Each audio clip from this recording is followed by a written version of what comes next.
தொகுதி பக்கமே வரலன்றீங்க, நல்லது கெட்டது வரல. இப்ப நீங்களே எடுத்துங்க, உங்க வீட்டுக்கு வந்துருங்க. அவரு விஜய் என்ன பண்ணுவாங்க, பணக்கார வீட்டு கலந்து தான் போவார். அவரு எங்கேயாவது ஏழை வீட்டு கலந்து போயிருக்காரு எங்கேயாவது?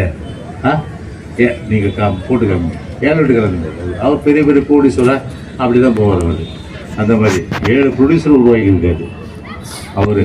ஆனா அப்பா, அவருடைய அப்பா அவரு பார்த்தீங்கன்னா எவ்வளவு கஷ்டப்பட்டு வளர்த்துருப்பாரு. அவரும் ஒரு ப்ரொடியூசர் ஆக்கிக்கலாம் இல்லையா? அவரை ப்ரொடியூசர் ஆக்கிக்கலாம், அவரோட ஒரு ப்ரொடியூசர் ஆக்கிக்கலாம். அது எப்படிப்பட்ட மனநிலை அவருக்கு இல்லை. அதுக்கு நான் சொல்ல தேவையில்ல, நீங்கள் புரிஞ்சுங்க. நீங்கள் அந்த மாதிரி பார்த்தீங்கன்னா உங்களுக்கு ஒரு சட்டமன்ற உறுப்பினர்னா இப்போ 2005 உங்களுக்கு தெரியும் இருந்திருப்பீங்க. இதே லோட்டஸ் ராமசாமி தெரு அன்னைக்கு வெள்ளம் வந்தப்போ எல்லா கார்டுக்கும் 2000 ரூபாய் அம்மாட்டு சொல்லி வாங்கி கொடுத்தனா இல்லையா? எல்லா கார்டுக்கும் கொடுத்தார். பச்சை கார்டு, வெள்ளைக்கார்டு, சிகப்பு கார்டு, காக்கி கார்டு.